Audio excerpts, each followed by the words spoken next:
Un beau texte, hein? Aimer nos ennemis, prier pour eux.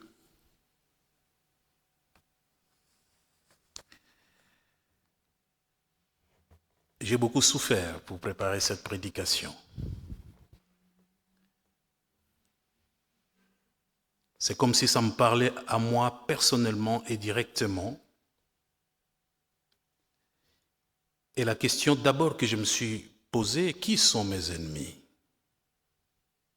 Je me permets aussi de vous la poser, de te la poser.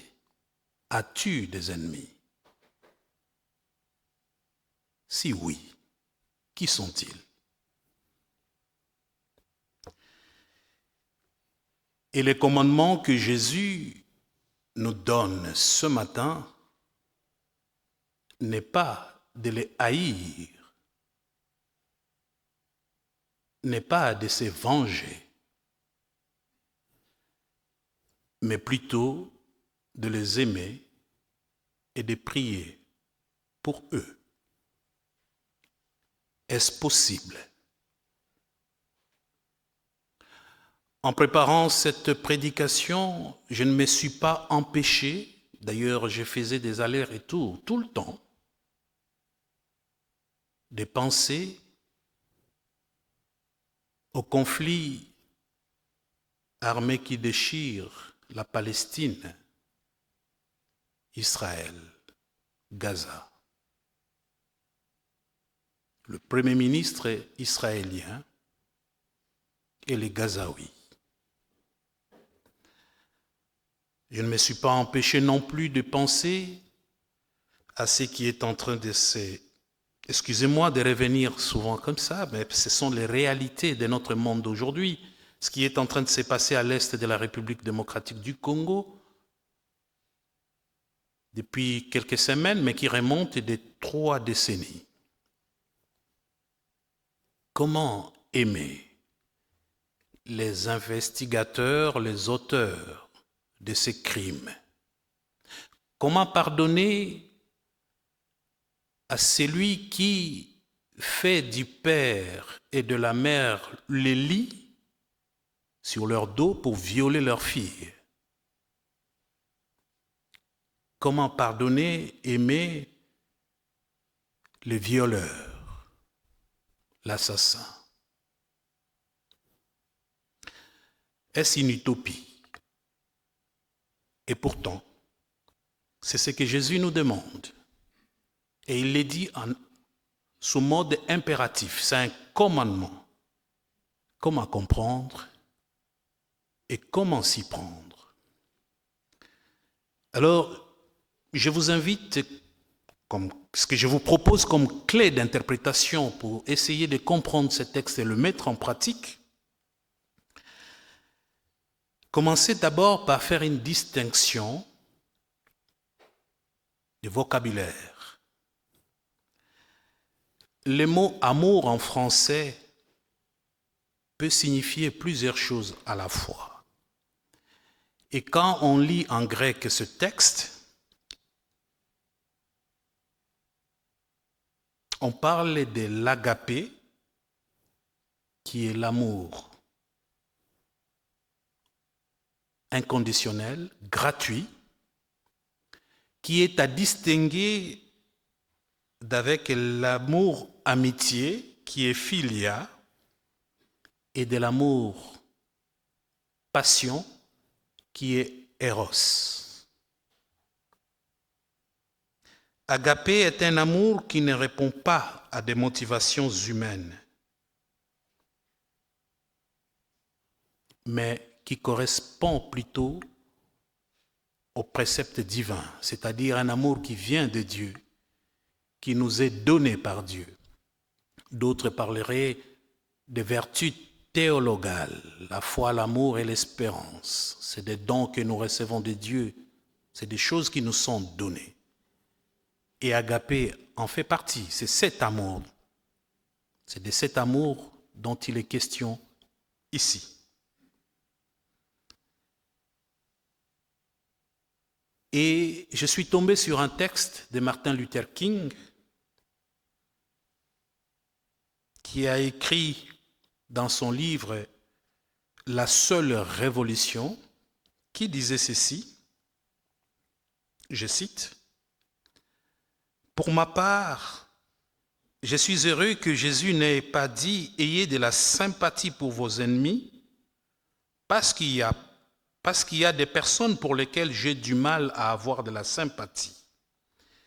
La sympathie est un sentiment d'affection et il m'est impossible d'avoir un sentiment d'affection pour quelqu'un qui bombarde mon foyer et qui veut tuer mes enfants. Non, aucune sympathie n'est possible envers quelqu'un qui, jour et nuit, menace de me tuer. Mais Jésus me rappelle que l'amour est plus grand que la sympathie, que l'amour est une bonne volonté, est une volonté compréhensive, créative, rédemptrice envers tous les hommes, envers tous les humains.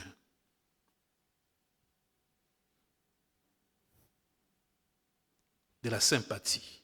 Ce n'est pas de ça dont il est question. Parce qu'un assassin, un violeur, on ne pourra pas éprouver de la sympathie pour lui.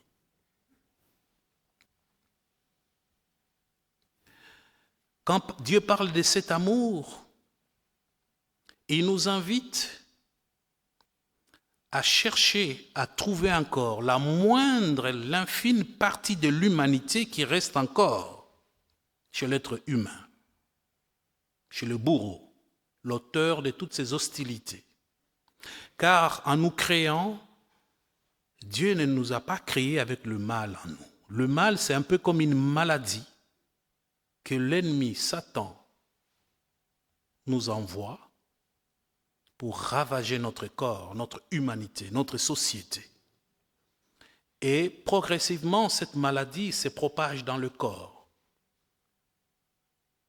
Mais le corps n'est pas encore complètement atteint par cette maladie. Donc il y a encore une partie qui reste encore saine.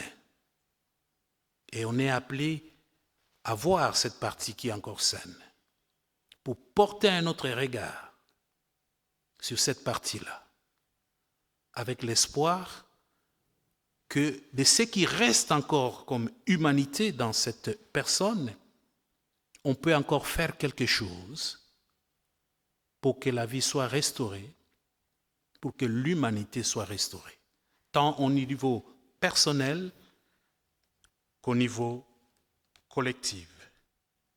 Autre manière peut-être d'envisager cet amour pour nos ennemis, ce serait de le penser par analogie avec l'amour d'un père ou d'une mère vraiment aimante vis-à-vis de son enfant. Un père, une mère aimante, quel que soit le mal que son fils, son enfant peut commettre, quelles que soient les atrocités, cette mère aimante portera toujours un regard d'amour maternel sur son enfant. Tout le monde peut le détester, tout le monde peut le haïr, mais le père aimant, la mère aimante continuera à aimer son fils malgré tout.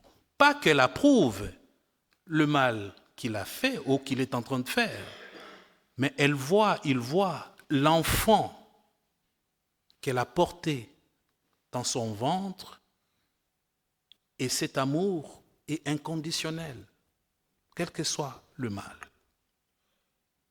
Si par analogie, on réfléchit aussi l'amour que Dieu porte pour chacun de nous, ça pourra nous aider à comprendre de quel amour Jésus nous commande ici vis-à-vis de ceux qui nous font du mal, vis-à-vis de celles et ceux peut-être qui nous veulent même notre mort, par analogie.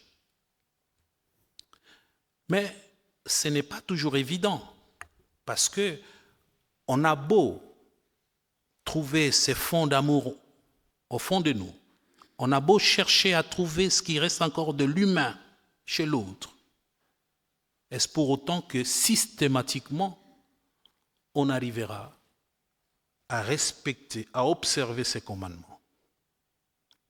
Pas certain. Pas certain. Alors, une autre clé d'interprétation ou un autre moyen qui pourrait nous aider à mettre en pratique, d'abord à comprendre, si on peut seulement comprendre, et à mettre en pratique ces commandements, c'est de réfléchir sur cette croix, l'essence de la croix.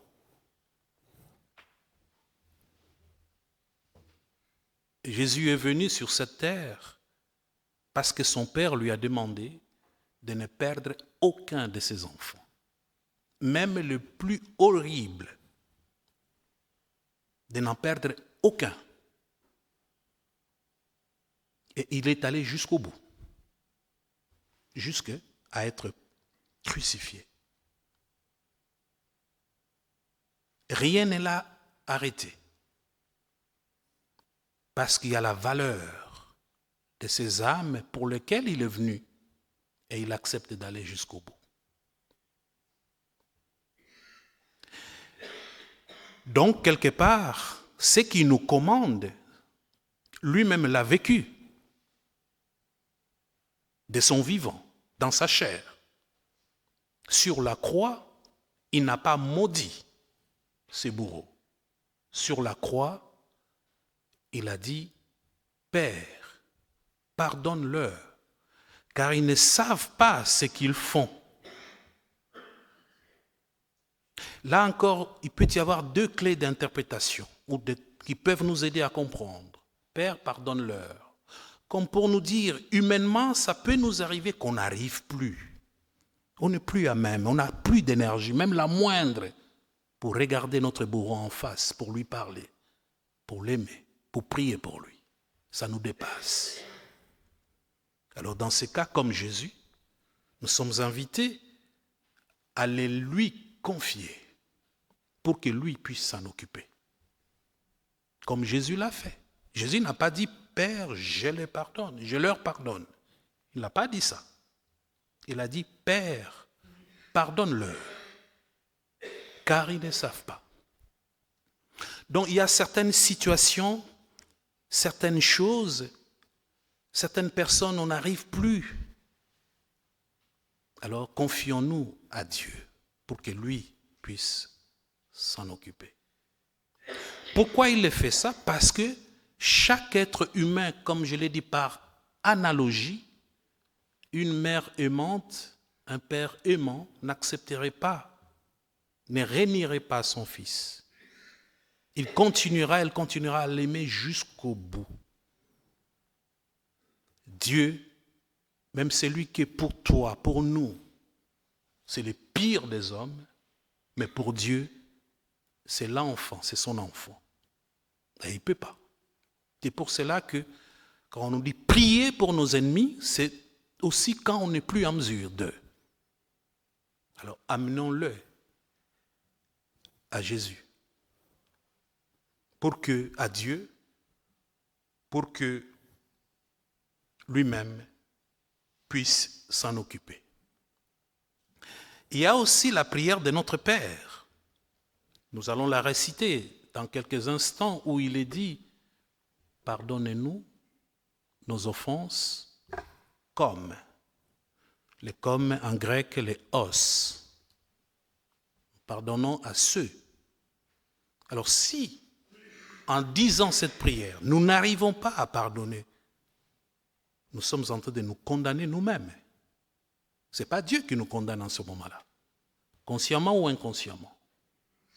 Donc là, cette prière aussi peut nous aider à réfléchir si notre manière de vivre, de nous rapporter à celles et ceux qui nous font du mal, cherchent à nous tuer, qui nous déshumanisent, c'est arriver à faire cet effort. Et pourquoi Jésus dit, pardonne-leur. Le pardon au sens chrétien, c'est quoi? C'est en face de la loi des talions, œil pour œil, dent pour dent. Le pardon chrétien, c'est le fait de renoncer à son droit tout à fait légitime, par ailleurs, de se venger, en vue d'une seule chose, la paix. La paix avec moi-même, parce que quand on pardonne à quelqu'un, c'est un fardeau qui nous est allégé. On se sent léger, le cœur léger. Si on a pardonné sincèrement, quand on n'y est pas encore arrivé, il suffit de penser à la situation ou à la personne. C'est la rage là-dedans, parce qu'on n'est pas encore arrivé à pardonner. Mais les jours où on y arrivera, on les ressentira au fond de nous-mêmes. Donc, on retrouve la sérénité, on retrouve la paix. La paix avec nous-mêmes, mais aussi la paix avec la personne pardonnée. S'il a encore cette partie de l'humanité en lui ou en elle, une fois elle se sent pardonnée, eh bien, elle va s'écrouler. Rappelons-nous la parabole du fils prodigue. Quand il y revient, c'est en pleurs, parce qu'il se sent pardonné, il se sent aimé. Et ça conditionne beaucoup de choses dans sa vie, dans sa vie future, dans la vie de la société. Si on est en face des personnes qui se sentent véritablement pardonnées en nous, quelque chose certainement se passera d'un autre ordre qui nous dépasse, parce qu'on les aura en même temps confiés à notre Père. Et comme je viens de le dire, puisque nous pardonnons ceux qui nous ont fait du mal, lui aussi nous pardonne. Donc le pardon, il y a un pardon intérieur, un pardon horizontal et un pardon vertical, au nom de la paix. J'aimerais terminer cette prédication, cette méditation, en vous lisant ces contes soufis sur les ciseaux et l'aiguille. Je vous en lis. Un roi rendit un jour visite au grand mystique soufi Farid. S'inclinant devant lui, il lui offrit un présent d'une grande valeur, un objet d'une rare beauté, une paire de ciseaux en or incrustés de diamants. Farid prit les ciseaux en main, les admira et les rendit à son visiteur en disant « Merci, sire, pour ces cadeaux précieux. L'objet est magnifique, mais je n'en ai pas l'usage. Donnez-moi plutôt une aiguille, je n'ai que faire d'une paire de ciseaux. » Alors le roi lui répond, « Je ne comprends pas. » Fit le roi, « Si vous avez besoin d'une aiguille, il vous faudra aussi les ciseaux. » Alors le soufi Farid lui dit, « Non, les ciseaux coupent et séparent. Je n'en ai pas besoin. Une aiguille, par contre, recoue ce qui a été défait. Mon enseignement est fondé sur l'amour, l'union, la communion. Il me faut une aiguille pour restaurer l'unité. Les ciseaux déconnectent et tranchent. Apportez-moi une aiguille ordinaire quand vous reviendrez me voir. Cela suffira. Amen.